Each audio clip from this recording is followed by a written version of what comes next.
हम सिर्फ सत्ता सत्ता चिल्लाना नहीं सीखे, हम राष्ट्र हित की बात करना भी जानते हैं। देश अब राजनीति की चक्की में पीसना नहीं चाहता। समाज और सरकार के तकरार से निकलकर करेंगे हिंद की बात। जय हिंद। अगर अंग्रेज नहीं आते भारत तो कैसा होता भारत। नमस्कार, स्वागत है आपका हिंद भारत के खास कार्यक्रम जय हिंद में। मैं हूं अंजलि चावला आपके साथ। आपको बता दें कि अगर अंग्रेज भारत नहीं आते तो भारत का नजारा कुछ ऐसा होता। भारत पर 150 साल राज करने वाले अंग्रेज अगर भारत से बहुत कुछ लूट कर ले गए तो भारत को कुछ देकर भी गए। जी हाँ, हम बात कर रहे हैं रेलगाड़ी और विमान की, जिसकी परिकल्पना भी नहीं की जा सकती थी। आपको बता दें कि भारत में भूखमरी और बेरोजगारी की जो समस्या है उसमें सबसे बड़ा योगदान अंग्रेजों का ही है। सोने की चिड़िया कही जाने वाली भारत को लूट कर अंग्रेज ले गए। क्या आपने कभी सोचा है कि अगर अंग्रेज भारत नहीं आते तो भारत का परिदृश्य कैसा होता? एक ऐसे ही जीडीपी की झलक आज हम आपको दिखाने जा रहे हैं। आपको बता दें कि अगर अंग्रेज भारत नहीं आते तो आज भारत सबसे अमीर होता और 3 सबसे अमीर देशों में शुमार होता। लेकिन अंग्रेजों का ही योगदान है कि भारत आज भूखमरी और बेरोजगारी का समस्या झेल रहा है। अंग्रेज अगर भारत नहीं आते तो भारत आज सोने की चिड़िया होता, भारत सुपर पावर होता। यह बात किसी भी राष्ट्र के व्यक्ति से झुठलाया नहीं जा सकता कि भारत एक संपन्न और समृद्ध देश था और आपको बता दें कि अंग्रेज इसे लूट कर चले गए। और आपको बता दें कि 150 साल राज करने के बाद अंग्रेजों ने यहाँ के लोगों से नील की खेती तक करवाई। अंग्रेज अगर भारत नहीं आते तो आज सबसे ज्यादा अमीर होता भारत। भारत को ऐसे ही सोने की चिड़िया नहीं कहा जाता है। भारत के पास कोहिनूर से लेकर कई अनमोल हीरे और रत्न थे। प्राचीन समय में भारत जितनी संपत्ति किसी और देश के पास नहीं थी। इसी हिसाब से आज भारत दुनिया का तीसरा सबसे अमीर देश होता। आपको जानकर हैरानी होगी कि गुलामी के दौर में अंग्रेज हर साल भारत से 4 मिलियन पाउंड की दौलत ले जाते थे। ये आंकड़ा उस समय के हिसाब से बहुत ज्यादा है। दूसरे विश्व युद्ध का भी भारत पे बहुत असर पड़ा। भारत तब भी एक शांति प्रिय देश था और आज भी हमारा देश शांति का ही संदेश देता है। लेकिन गुलामी के दौरान दूसरे विश्व युद्ध में अंग्रेजों ने भारत के 10 लाख सैनिकों को युद्ध में भेजकर भारत को भी इनमें शामिल कर लिया था। अंग्रेजों की गुलामी का असर भारत के उद्योग पर भी पड़ा था। अंग्रेज भारत के टेक्सटाइल उद्योग को भी इंग्लैंड ले गए और इससे भारत का आज भी बहुत नुकसान होता है। वहीं शिक्षा में बदलाव का भी असर पड़ा है भारत पर। प्राचीन समय में भारत में शिक्षा के लिए गुरुकुल हुआ करते थे, लेकिन अंग्रेजों ने पश्चिम शिक्षा का प्रसार किया और हमारी संस्कृति का नाश कर दिया। अगर अंग्रेज ने भारत को गुलाम नहीं बनाया होता और भारत नहीं आते तो भारत आज भी सोने की चिड़िया होता। भारत आज सुपर पावर होता। इस बात को तो किसी भी राष्ट्र का व्यक्ति नहीं झुठला सकता कि आजादी की जंग से पहले भारत को सोने की चिड़िया के नाम से संबोधित किया जाता था। और ऐसा होता भी क्यों ना, क्योंकि भारत देश संपत्ति और समृद्धि से भरपूर था। हर तरफ खुशहाली थी। लोगों के पास फसल, कारोबार आदि के इतने साधन थे कि किसी भी देशवासी को देश से बाहर जाकर व्यापार करने की जरूरत नहीं पड़ती थी। भारत में कोहिनूर हीरे से लेकर कई ऐसे बेशकीमती रत्न भरपूर थे जो शायद ही किसी और देश के पास मौजूद थे। भारत की इसी चकाचौंध और समृद्धि को देखकर ब्रिटिश साम्राज्य के कुछ नुमाइंदे भारत के साथ व्यापार करने के लिए आकर्षित हुए, पर उन्होंने व्यापार के बहाने भारत में आर्थिक लूटपाट शुरू कर दी, जिसकी वजह से भारत आर्थिक रूप से कमजोर होता चला गया। अगर इतिहास को खोलकर देखें तो भारत पर ब्रिटिश शासन के दौरान बहुत से आर्थिक और सामाजिक बदलाव आए, जिस वजह से भारत की तस्वीर ही बदल गई।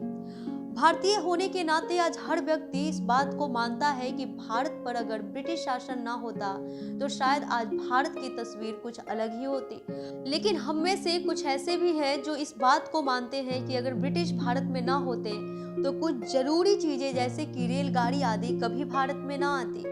इन तथ्यों पर लोगों का अलग अलग तर्क भी है। जैसा कि हमने पहले भी कहा है कि अंग्रेजों को भारत की समृद्धि और संपत्ति ने आकर्षित किया था। इसी वजह से अंग्रेज भारत के साथ व्यापार करने के लिए इंटरेस्टेड भी थे। 17वीं शताब्दी में जब अंग्रेज भारत आए तो उनकी डिवाइड एंड रूल पॉलिसी ने भारत की तस्वीर ही बदल कर रख दी। जी हाँ, हम बात कर रहे हैं फूट डालो शासन करो की नीति की। उन्होंने व्यापार के बजाय भारत पर शासन करने की सोची और अपनी सोच को अंग्रेजों ने सफल करके लगभग 300 साल तक भारत पर राज किया। इसकी शुरुआत के लिए उन्होंने सबसे पहले छोटे छोटे राज्यों को अपने अधीन किया और फिर इसी तरह बढ़ते बढ़ते वह बड़े राज्यों को अपने अधीन करने लगे। इसी दौरान भारत में बहुत से बड़े और छोटे बदलाव आए, जो इस प्रकार हैं। भारत की कृषि व्यवस्था चरमरा गई। आपको बता दें कि भारत की कृषि व्यवस्था को कमजोर बनाने के लिए उन्होंने भारतीय किसानों को परंपरागत फसलों की बजाय तंबाकू, कपास, तिलहन और दलहन जैसे फसलों का रोपण करने के लिए आदेश दिया। इसके पीछे का कारण यह था कि वह भारतीय किसानों की फसल करने की तकनीकों का इस्तेमाल कर अच्छी मात्रा में फसल उगवाकर इंटरनेशनल मार्केट में ज्यादा से ज्यादा फायदा कमाना चाहते थे। अगर इसके बदले में किसानों को भी अच्छा मुनाफा मिलता तब तो ठीक था, पर उन्होंने ऐसा न करने हेतु किसानों का हक भी मारा और उनसे पशुओं की भांति काम करवाया। इसलिए कहा जा सकता है कि अगर अंग्रेज ने भारतीय किसानों से जबरदस्ती नई फसलें न उगवाई होती तो शायद कृषि के क्षेत्र में भारत का नाम अग्रिम देशों की सूची में शुमार होता। वही पुश्तैनी जमीन भी हड़पी गई। अंग्रेजों ने स्थानीय लोगों की पुश्तैनी जमीन को सस्ते दामों पर जबरदस्ती खरीदकर उस जगह नए और अंग्रेज जमींदार बनाए। लगान की दरों में इजाफा कर दिया गया, जिस वजह से पहले ही कर्ज में डूबे हुए किसानों की हालत और भी खराब हो गई और वह अंग्रेजी सरकार की गुलामी करने को मजबूर हो गए। वही कपड़ा व्यापार की बात करें तो वहां भी बहुत बड़ा दुष्प्रभाव पड़ा।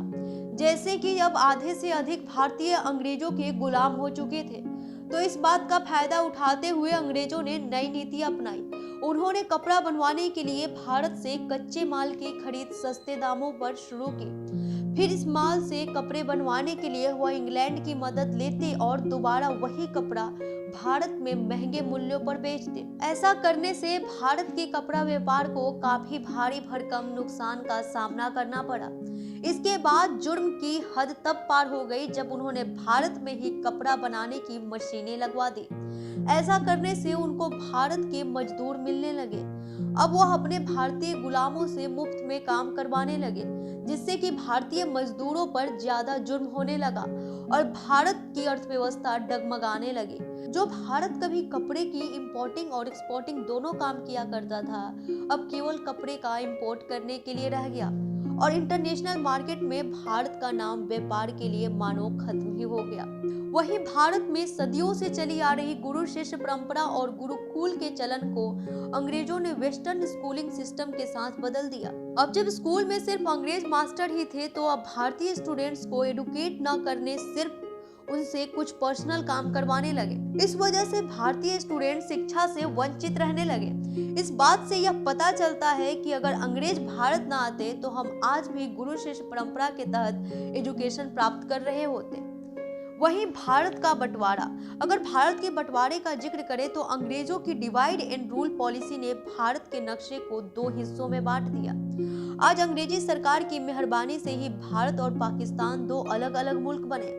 यह अंग्रेजों का भारत की संपत्ति को नष्ट करने के लिए आखिरी कदम था और वह इस शर्त पर भारत को आजाद करके गए थे। इन बुराइयों के साथ अंग्रेजों ने भारत को कुछ बहुत अच्छे उपहार भी दिए, जैसे कि भारत को रेलगाड़ी और हवाई सेवा अंग्रेजों की वजह से मिली। भारत के कुछ बड़े भवन जैसे संसद भवन, राष्ट्रपति भवन आदि का निर्माण भी अंग्रेजों का ही देन है। अंग्रेजों के भारत आने से पहले भारत छोटे छोटे राज्यों में बटा हुआ था, लेकिन अंग्रेजों ने भारत आकर इन छोटे राज्यों को एक साथ करके पहली बार डेमोक्रेटिक चुनाव करवाए। तो कुल मिलाकर अंग्रेजों ने भारत के कुछ नुकसान करवाए तो कुछ फायदे भी। अगर अंग्रेज भारत नहीं आए होते तो भारत की तस्वीर आज की भारत से बिल्कुल अलग होती। हमारे हिंद भारत के इस खास कार्यक्रम में इतना ही। तब तक के लिए बने रहिए हिंद भारत के साथ। जय हिंद। खबरों में बने रहने के लिए चैनल को सब्सक्राइब करें और ये बेल आइकन जरूर दबाएं।